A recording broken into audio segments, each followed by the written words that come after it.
Ladies and gentlemen, we got him. With Newcastle United announcing the arrival of Antonio Cordero, everyone is wondering who will be next. So from revealing Newcastle's potential second new signing, to Newcastle in talks to sign an exciting centre-back, to Newcastle United initiating contact with Chelsea over a £42 million winger, we'll also reveal the latest development regarding Newcastle's potential move for Kingsley Coman, as well as a massive Sandro Tonali bombshell. As per, join us as we'll break it all down and discuss the latest Newcastle United transfer news. Let's go. So starting off, Newcastle United have confirmed their first signing of the summer, and it's one for the future. Spanish wonderkid Antonio Cordero has spoken publicly for the first time since agreeing to join the Magpies from Malaga, officially arriving on July 1st when his contract expires. The 18-year-old winger, described as one of the top prospects in Spain, chose Newcastle despite strong interest from both Barcelona and Real Madrid, according to The Athletic. In his first interview with Newcastle, Cordero made his ambitions clear. "It's truly an honor to be here, truly a pleasure. I am a person who likes to aspire high. Why not come to one of the best places in the world to do it? Well, it's a big step, and that's one of the reasons I'm here. I'm happy to do it and have a great desire to get going already. I'm a very ambitious person and I don't have specific numbers. I just want to go for them all and try to achieve the maximum. I want to win all the possible trophies in the long run, but I'm aware that the hard work has to be done in order to achieve that." Pending his eventual exit, Newcastle United sporting director Paul Mitchell also said, "Antonio is an exciting talent. We're delighted to bring him to Newcastle United amidst interest in Spain and across Europe. He has lots of potential, and the next phase of his development will be for the club to select a loan move that will challenge him and build on his experiences." Newcastle's deal for Cordero has been in place for weeks, with the youngster saying goodbye to Malaga fans last week after making the decision to leave the Segunda side at the end of his youth contract. While he may not be thrown straight into Eddie Howe's senior setup, the club believe he has serious potential to follow in the footsteps of breakthrough talents like Lewis Miley. Cordero becomes Newcastle's first confirmed signing of the summer, but he won't be the last. Georgian starlet Vakhtang Salia is expected to follow in August when he turns 18. Two high potential signings to kick off what looks set to be a transformative summer on Tyneside. Cordero might even be assessed in pre-season, and who knows, he could be the next wonder kid to take center stage. Keep an eye on this one. Cordero could be a name we're chanting sooner than expected. With that, Newcastle United's summer business is just getting started. After officially announcing the signing of Spanish starlet Antonio Cordero, the club are now stepping up their pursuit of another top target, and this time it's between the sticks. According to the Times, James Trafford could be close, with the club now pushing to complete a deal worth between £25 and £30 million. Burnley are said to be holding out for slightly more, but Newcastle are confident a bid in that range could seal it. It's easy to see why the 21-year-old is in demand. After a standout campaign in the Championship, and a surprise England call-up under new boss Thomas Tuchel at the expense of Nick Pope no less, Trafford is seen as one of the best young keepers in the country. The Times says Eddie Howe wants to keep Pope, despite interest from Leeds, and is looking to bring Trafford in as direct competition, not a replacement. But that raises a big question. Would Trafford be willing to play second fiddle? He's just helped Burnley return to the Premier League and will want regular football ahead of the Euros and beyond.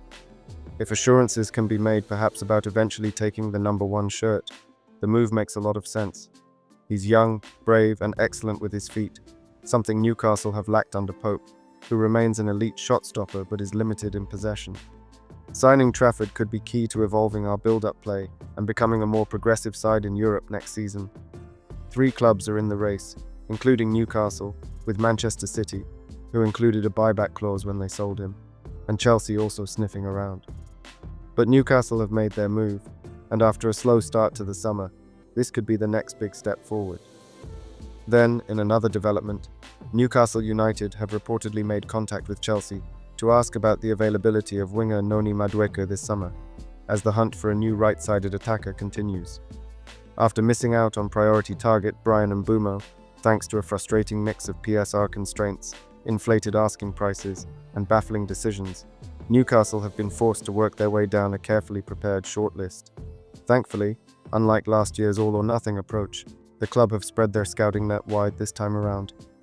Alternatives like Antoine Semenyo, Johan Bakayoko, Anthony Elanga, and Madueke have all been tracked.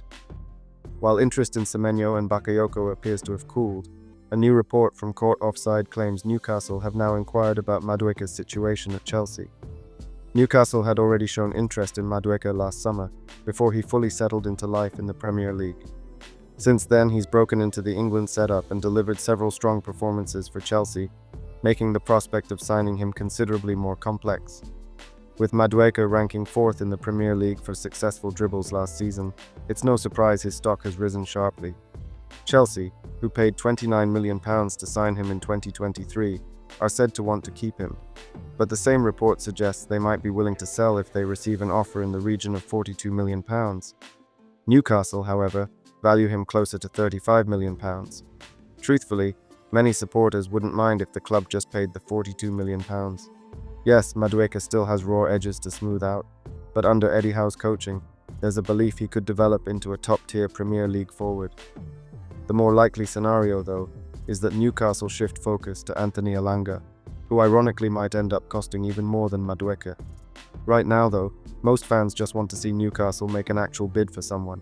The board have earned a reputation for working quietly and methodically behind the scenes, but from a fan perspective, it's exhausting watching targets slip away with no clear indication of how close we ever came. However, one winger who won't be joining Newcastle United this summer is Kingsley Coman, despite recent reports suggesting otherwise. Craig Hope of the Daily Mail has poured cold water on those links, stating on X that the Bayern Munich star is not on Newcastle's list of right-wing targets. This comes after earlier claims from German media that the club was showing interest in the 28-year-old. It's not a huge surprise given Coman's profile.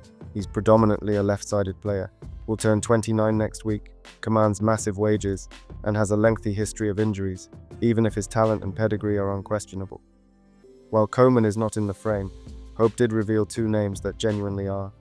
One is Brighton forward Joao Pedro, who Newcastle have been tracking since his Watford days. The Brazilian would offer versatility and flair in attack, and Sky Sports also reported interest from Newcastle recently. However, a potential stumbling block could be his price tag and the competition for minutes, with Isak already leading the line. The second player to watch is Fraser Forster, who could return to St James's Park as a free agent following his release from Tottenham. With UEFA squad quotas requiring a certain number of homegrown players, and with Newcastle returning to the Champions League, Forster could offer experienced, cost-effective cover between the sticks while also helping meet registration requirements. Then, in another development, Newcastle United are reportedly in talks to sign Rennes centre-back Abdelhamid Aït Boudlal, with the club having met with the player over a potential summer move.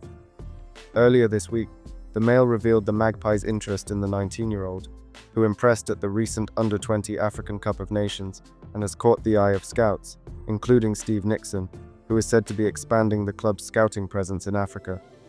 Now, according to Moroccan outlet Le 360 Sport, those initial links have developed into something more serious, with Newcastle meeting Aït Boudlal as they look to bring in another high-upside youngster, following the imminent arrival of Antonio Cordero from Malaga. Newcastle, however, are not alone in the race. The 360 report that Liverpool have made a concrete offer for the Moroccan youth international, raising the stakes for a player seen as a potential long-term project. Despite not yet making a senior appearance for Rennes, Aït Boudlal gained valuable first-team experience on loan at League Two side Amiens in the second half of last season. The 6'2" defender has also captained his country at youth level and featured in Rennes' senior matchday squads before his temporary move. Rennes has a strong track record of developing elite talent, with the likes of Eduardo Camavinga, Ousmane Dembele, and Desire Doué coming through their ranks. If Newcastle can win the race for Aït Boudlal, it would be another signal of the club's growing emphasis on developing top young players for the future. Then, Sandro Tonali has broken his silence on his Newcastle United future, confirming he's happy at the club and has no desire to walk away from the connections he's built since arriving on Tyneside. Speaking to Sky Sport Italia ahead of Italy's World Cup qualifier against Norway, the 24-year-old midfielder made it clear he remains fully committed to Newcastle. "I'm happy where I am now. I've found people who care about me, and I care about them. I don't want to break any of the bonds I've built. I've had a lot of thoughts every day, but right now, I'm happy where I am." Despite his happiness in England, Tonali admitted there are times he misses home. "Sometimes, when I'm away from Italy for a long time or during long breaks, I do miss coming home a bit, but I always come back with the national team, and I always give my best. Tonali also stressed the importance of unity in the Italy squad as they prepare for a crucial clash in Oslo. There's a group here that wants to be together and needs to be here, united.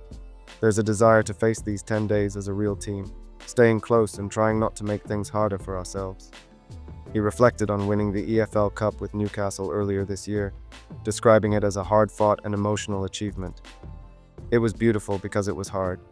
We weren't the favorites, and we never really have been. We beat Arsenal, Liverpool, and Chelsea. We weren't the favorites in almost every match, but it was special also because when an unexpected team wins, all eyes turn to them. It was amazing to do it with a team that hadn't done it in 70 years, with incredible fans. Italy are set to face Norway today in their opening match of World Cup qualifying, with Tonali expected to feature in midfield as the Azzurri look to slow down Erling Haaland and build early momentum in Group 1. And then finally, in a massive exciting development, I'll be dropping some exciting content on my second secret YouTube channel. If you don't want to miss out, be sure to subscribe by clicking the icon on screen now.